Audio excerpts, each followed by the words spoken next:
दोस्तों 56 इंच के सीने वाले प्रधानमंत्री से जब कोई सवाल करता है तो प्रधानमंत्री नरेंद्र मोदी और उनकी पूरी भाजपा की सरकार सवालों के जवाब देने में एकदम नाकाम रहती है। इस देश में आज जो हो रहा है, एक तरफ तो राहुल गांधी वर्सेस चुनाव आयोग का माहौल पूरा का पूरा इस वक्त बना हुआ है। जो सबसे मुख्य खबर है वो यही कि राहुल गांधी एक तरफ अपने बयानों के साथ, अपने सवालों के साथ लगातार खड़े हुए हैं और वहीं चुनाव आयोग है जो राहुल गांधी के जवाब तो दे रहा है पर उन जवाबों से संतुष्टि नहीं है। लगातार राहुल गांधी चुनाव आयोग पर, चुनाव की धांधली पर, चुनाव किस तरीके से चोरी किए जाते हैं, इन पर लगातार सवाल खड़े कर रहे हैं। और इन सवालों के जवाब अगर इन भाजपाइयों के पास, इस सरकार के पास, या मैं कहूं कि खुद नरेंद्र मोदी के पास अगर होंगे तो वो कभी ये सवालों के जवाब हम तक नहीं पहुंचने देंगे। नमस्कार, मैं दामिनी शर्मा सजग भारत में एक बार फिर से आप सभी का स्वागत करती हूँ। दोस्तों, मैंने आपको एक दिन पहले एक खबर बताई थी कि राहुल गांधी ने अपना एक लेख जो है वो प्रिंट करा है, अपना एक लेख प्रिंट करवाया है। तमाम अखबारों में एक लेख निकला, एक आर्टिकल निकल कर आया जिसमें राहुल गांधी का, ये मैं आर्टिकल आपको दिखा रही हूँ, इंग्लिश में भी ये आर्टिकल है जो कि इंडियन एक्सप्रेस ने भी छापा है और तमाम बड़े से बड़े अखबारों ने राहुल गांधी का ये आर्टिकल छापा है, जो है कि चुनाव की चोरी का पूरा खेल समझिए। यानी कि किस तरीके से चुनाव की चोरी की जाती है, किस तरीके से धांधलेबाजी की जाती है, ये पूरा का पूरा राहुल गांधी ने आर्टिकल जो है इस पर प्रिंट करा। मैंने आपको इसके बारे में बताई थी जिसमें मुख्य रूप से 5 पॉइंट थे। मैं आपको सारी चीजें स्टार्टिंग से बता रही हूँ कि किसने क्या ट्वीट किया, उसके बाद क्या रिप्लाई आया, और सबसे मेन कि अब जो माहौल बनकर खड़ा हुआ है वो माहौल ये बन चुका है राहुल गांधी वर्सेस चुनाव आयोग। एक तरफ इस देश का विपक्ष का नेता लगातार सवाल कर रहा है चुनाव को लेकर, चुनाव आयोग को लेकर, वोटिंग को लेकर, फर्जी वोटिंग और ये सारे खेल का पर्दाफाश कर रहा है। वहीं दूसरी तरफ चुनाव आयोग जवाब तो दे रहा है पर क्या वो जवाब से राहुल गांधी, इस देश की जनता, हम लोग, आप लोग क्या संतुष्ट हैं, वो भी आपको मैं यहाँ पे बताने वाली हूँ। राहुल गांधी ने अपने आर्टिकल में मुख्य रूप से 5 चीजें कही थी कि चुनाव आयोग में अपने हिसाब से लोगों की नियुक्ति हो रही है, यानी कि ये सरकार जिसको चाहती है उसको बिठा देती है चुनाव आयोग की कुर्सी पर। सब कुछ सरकार के हिसाब से चल रहा है। ये पहला स्टेप राहुल गांधी ने बताया कि भाई नियुक्ति ही उनके हिसाब से हो रही है। दूसरा, उन्होंने बताया कि वोटर लिस्ट में फर्जी नाम जोड़ दिए। तीसरा, राहुल गांधी बोलते हैं, फर्जी नाम के बाद वो बोलते हैं कि वोटिंग का जो आंकड़ा है वो जरूरत से ज्यादा दिखाया गया। उन्होंने ये सारी चीजें ना महाराष्ट्र चुनाव में जो धांधली हुई उसको लेकर बोली है कि जो महाराष्ट्र में चुनाव हुआ उसमें किस तरीके से धांधली हुई, उसमें किस तरीके से फर्जी वोट डले, उसमें किस तरीके से वोटिंग का जो आंकड़ा था वो कितना कम था और जब वोटिंग का आंकड़ा सामने आया तो कितना वोटिंग का आंकड़ा बढ़ गया। जिन इलाकों में भाजपा को हार का डर था वहीं फर्जी वोट डलवाए। ये राहुल गांधी ने एक बड़ा आरोप लगाया और एक लगाया कि फिर सबूतों को छुपाया गया। देखिए, सबूत तो छुपाएगी ही, ये शायद यहाँ पर राहुल गांधी गलत हो गए कि अगर फर्जी वोट है, अगर झूठे हैं, अगर मक्कार हैं तो वो क्यों अपने सबूत दिखाएंगे। महाराष्ट्र को लेकर राहुल गांधी ने तमाम सवाल उठाए, आज नहीं पहले भी महाराष्ट्र को लेकर राहुल गांधी सवाल उठा रहे थे। अब ये पूरा एक आर्टिकल छप गया। पूरा एक आर्टिकल छपने के बाद चुनाव आयोग ने इस पर रिप्लाई किया, यानी कि इलेक्शन कमीशन ऑफ इंडिया ने इस चीज का जवाब दिया राहुल गांधी को, क्योंकि जब जब राहुल गांधी सवाल करते हैं तब तक पूरी भाजपा ये के जितने भी लोग हैं और अंधभक्त लोग ये साबित करने में जुट जाते हैं, उनकी पूरी कतार जो है वो खड़ी हो जाती है, जो ये साबित करने में जुट जाती है कि हाँ भाई राहुल गांधी देशद्रोही है, राहुल गांधी पाकिस्तान से जुड़े हुए हैं, राहुल गांधी पाकिस्तान की भाषा बोलते हैं, कांग्रेसी पाकिस्तान की भाषा बोलते हैं, क्योंकि खुद करे तो बढ़िया और दूसरा करे तो घटिया। इनका केवल एक ही हिसाब है, खुद के नेता बुरे से बुरा बयान दे दें पर वो नेता भाजपा की वॉशिंग मशीन में जाकर अच्छे तरीके से धुल जाता है, उसके बाद उसे क्लीन चिट मिल जाती है। परंतु यहाँ पर विपक्ष का कोई नेता, आम जनता या कोई भी इनसे सवाल कर ले तो वो एक बहुत बड़ा देशद्रोही साबित हो जाता है। उसके यहाँ छापे पड़ने शुरू हो जाते हैं। ये भाजपा का दोहरा चरित्र। दोस्तों, इलेक्शन कमीशन ने क्या बोला राहुल गांधी के इस बयान पर? राहुल गांधी पूरा चिट्ठा खोलकर बैठे थे, पूरा डेटा छाप दिया, पूरा आर्टिकल के साथ उन्होंने सारी चीज छाप दी कि भाई भाजपा को जहां डर होता है ना, वहां वो ये 5 स्टेप अपनाती है, जो स्टेप्स मैंने आपको बताए। जहां पर भी उन्हें डर होता है कि भाई यहां से तो हमारे सिट्टी पिट्टी घुल होने वाली है, यहां से तो हमारा जो है सुपड़ा साफ होने वाला है, वहां पर वो इन स्टेप्स को अपनाती है। और यही वो बिहार में करने वाली है। ये भी राहुल गांधी ने बोला कि मैच फिक्सिंग की जाती है, और यही चीज बिहार में करने वाली है भाजपा। नरेंद्र मोदी बिहार में भी यही चीज करेंगे। इलेक्शन कमीशन अब इस चीज पर क्या बोलता है मैं आपको बताती हूँ, क्योंकि चुनाव आयोग की बात है तो देखिए जाहिर सी बात है कि चुनाव आयोग भी अपनी बात को जरूर रखेगा। चुनाव आयोग ने भी अब राहुल गांधी के इस चीज पर अपनी बात रखी, और बहुत ही इमोशनल तरीके से अपनी बात चुनाव आयोग ने रखी है। चुनाव आयोग ने कहा कि महाराष्ट्र की मतदाता सूची को लेकर जो आरोप लगाए जा रहे हैं वो कानून का अपमान है। ये बयान इलेक्शन कमीशन ऑफ इंडिया ने दिया कि जो आरोप लगाए जा रहे हैं वो सारे आरोप बेबुनियाद हैं, वो सारे आरोप जितने भी हैं वो गलत हैं, कानून का अपमान है। चुनाव आयोग ने बताया कि उन्होंने 24 दिसंबर 2024 को कांग्रेस पार्टी को इस बारे में जवाब भी दिया था। वह जवाब ईसीआई की वेबसाइट पर मौजूद है।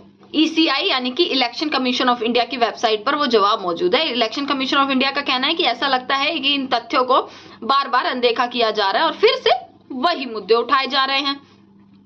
इलेक्शन कमीशन ने लिखा कि किसी के द्वारा भी फैलाई जा रही कोई भी गलत जानकारी न केवल कानून के प्रति अनादर का संकेत है, बल्कि यह अपनी ही राजनीतिक पार्टी द्वारा नियुक्त हजारों प्रतिनिधियों को बदनाम करती है और लाखों चुनाव कर्मचारियों को हतोत्साहित करती है जो चुनावों के दौरान अथक और पारदर्शी रूप से काम करते हैं। हम लोग बेहद मेहनत करते हैं, बहुत मेहनत करते हैं। चुनाव आयोग ने कहा है कि मतदाताओं द्वारा किसी भी प्रतिकूल फैसले के बाद चुनाव आयोग को यह कहकर बदनाम करने की कोशिश करना कि यह समझौता किया गया है पूरी तरीके से बेतुका है। इसका मतलब है कि हारने के बाद इलेक्शन कमीशन ऑफ इंडिया पर आरोप लगाना गलत है। इलेक्शन कमीशन ऑफ इंडिया के कर्मचारी बहुत मेहनत करते हैं और उन पर शक करना ठीक नहीं है। इलेक्शन कमीशन ने ये सारी चीजें करी। यानी मैं कहूं तो महाराष्ट्र चुनाव फिक्सिंग लेख जो है, पूरा आर्टिकल जो है, इस पर पूरे तरीके से अब हंगामा मच चुका है। राहुल गांधी ने ये पूरा का पूरा ट्वीट लिखा है। बेसिकली इस ट्वीट में जो बात है वो मैं आपको यहाँ पर बता रही हूँ कि चुनाव आयोग, उन्होंने कहा है कि चुनाव आयोग एक संवैधानिक संस्था है। आयोग द्वारा बिना हस्ताक्षर के टाल मटोल करने वाले नोट जारी करना गंभीर सवालों का जवाब देने का तरीका नहीं है। यानी कि ये कह रहे हैं कि जो चुनाव आयोग ने अपना ट्वीट किया, जो उन्होंने पत्र के जरिए जो अपना जवाब दिया, उसमें ना किसी का नाम है ना कुछ है, तो ये चुनाव आयोग जवाब दे रहा है या कोई और जवाब दे रहा है, ना किसी के हस्ताक्षर हैं, तो ये टाल मटोल करने वाली चीजें हैं। ये राहुल गांधी ने कहा है। इस पूरे ट्वीट में आप यही चीज देखेंगे कि उन पर सीधा सीधा ये आरोप लगाया है दोबारा से इलेक्शन कमीशन पर कि आप एक कॉन्स्टिट्यूशनल बॉडी हैं और संवैधानिक वो है, आपका पद है। इस चीज को लेकर राहुल गांधी ने बोला है कि कुछ भी नहीं है, और ये काफी सारी चीजें जो है राहुल गांधी ने अपने ट्वीट में यहाँ पर कही है। अब दोस्तों, इसी के बाद पूरा का पूरा राजनीति इस वक्त टिक गई है चुनाव आयोग और राहुल गांधी के बीच। एक तरफ राहुल गांधी अपने बयान पर बयान दे रहे हैं, पूरी कोशिश कर रहे हैं कि कहीं ना कहीं इस चीज का पर्दाफाश किया जाए कि महाराष्ट्र में क्या हो रहा है, और वहीं दूसरी तरफ चुनाव आयोग भी पीछे नहीं है। चुनाव आयोग भी पूरा का पूरा अपना जो है लिख रहा है कि राहुल गांधी जिस तरीके के बयान दे रहे हैं वो बयान एकदम गलत हैं, वो बयान जो है कानून का अपमान है, ये सारी चीजें जो है लिख रहे हैं।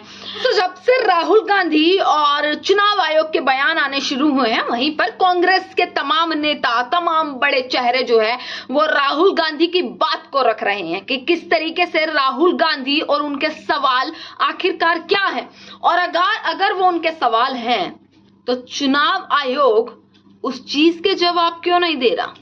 अगर वो सवाल है तो क्या ये ड्यूटी नहीं बनती, क्या ये जिम्मेदारी नहीं बनती कि सबूतों के साथ एक एक चीज का खुलासा किया जाए।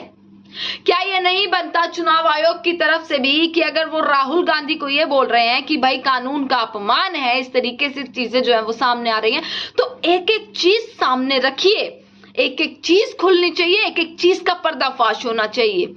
कांग्रेस का तमाम लोग, पवन खेड़ा का ट्वीट मैं आपको यहां पर बता रही हूं, इसी के साथ ये देखिए पवन खेड़ा क्या लिखते हैं, ट्वीट यानी कि ट्वीट वर्सेस ट्वीट इस वक्त चल रहा है, और वो सारे ट्वीट मैं आपको आपके सामने बता देती हूँ, क्योंकि कुछ लोग ट्वीट नहीं पढ़ पाते, कुछ लोगों की ट्वीट की नहीं जानकारी होती है, तो सारे ट्वीट मैं आपको यहाँ पर बता देती हूँ कि राहुल गांधी ने शुरुआत कहां से हुई, फिर चुनाव आयोग का जवाब क्या था, फिर राहुल गांधी ने वापस पलटवार किया, और पलटवार किया तो ऐसा किया कि कांग्रेस के तमाम लोग आ गए, बीजेपी के तमाम लोग आ गए, और ऐसा जो बीच में एक बाउंड्री थी वो एक खिंच चुकी है कि कैसे चुनाव का पूरा पीछे जो पर्दे का खेल है वो क्या है, सच क्या है।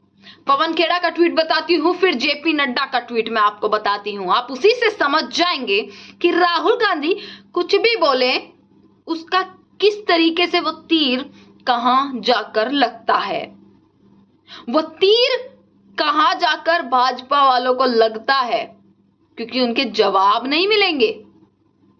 जवाब जानना बेहद मुश्किल है। जवाब जानना तो ये है कि ऐसे सपने देखना जो कभी पूरे ही नहीं हो सकते। अगर इस सरकार से आप ये भी सवाल करेंगे कि भाई डेटा दीजिए, चलो आपने नहीं करी गड़बड़, आपने नहीं धांधली करी, आपने नहीं कुछ किया, तो आप डेटा दीजिए, आप आइए सामने, आप इस चीज को क्लियर कीजिए। आप अगर सच्चे हैं तो आप कैमरे के सामने आइए। और मोदी जी तो वैसे भी कैमरे से बेहद प्यार करते हैं, कैमरा जीवी, कैमरा प्रेमी, जिनके साथ हमेशा एक कैमरामैन होता है। बिना कैमरामैन के मोदी जी शायद एक कदम भी बाहर नहीं रखते, आगे कैमरामैन और पीछे नरेंद्र मोदी। अब आप ये सोचिए कि किस तरीके से जो कैमरामैन के बिना नहीं रह सकते, वो कैमरे पे आकर सवालों के जवाब भी नहीं दे सकते। चलिए आगे मैं आपको यहाँ पर बता देती हूँ।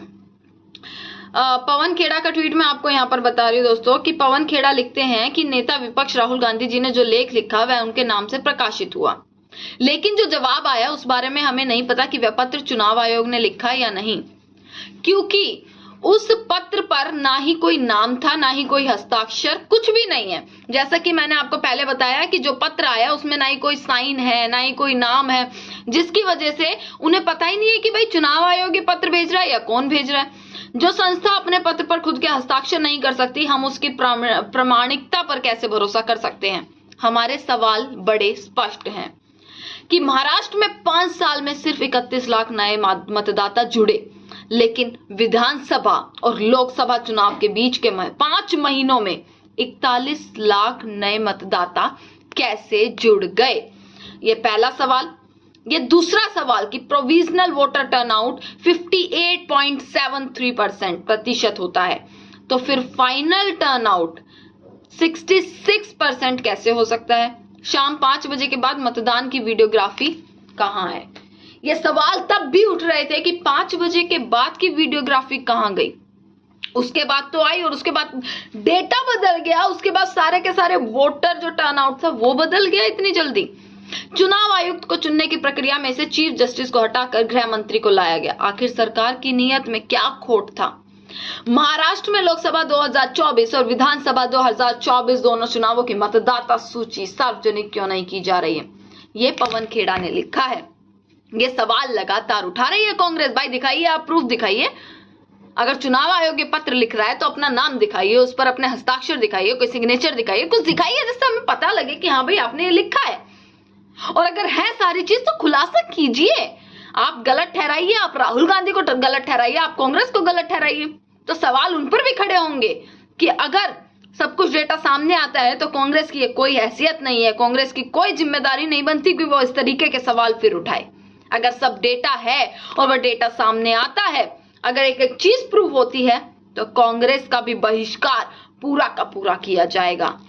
अब भाजपा वाले क्या बोलते हैं वो भी मैं आपको बता देती हूँ। जेपी नड्डा पर आ जाते हैं।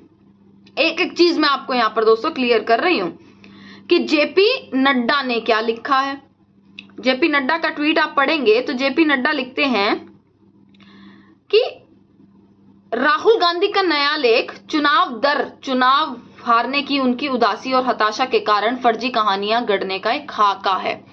एक तरफ राहुल गांधी कह रहे हैं कि चुनाव का खेल होता है, फर्जी होता है, ये होता है, बिहार में भी यही होगा, जहां जहां भाजपा को हार का डर होता है वो यही करती है। दूसरी तरफ भाजपा के अध्यक्ष जेपी नड्डा लिखते हैं कि राहुल गांधी चुनाव से डर रहे हैं, वो कहते हैं कि मोदी जी चुनाव से डर रहे हैं।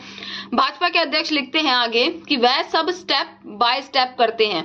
उदाहरण देते हुए भाजपा नेता ने लिखा कि चलो मैं भी स्टेप बाय स्टेप दे देता हूँ। उन्होंने 5 स्टेप दिए तो मैं भी 5 स्टेप जो है वो दे देता हूँ। पहला स्टेप वो लिखते हैं कि उनकी हरकतों की वजह से कांग्रेस पार्टी को हर चुनाव में हार का सामना करना पड़ता है। दूसरा स्टेप लिखते हैं जेपी नड्डा कि आत्मनिरीक्षण करने के बजाय वह अजीबोगरीब साजिशें रचते हैं और धांधली का रोना रोता है।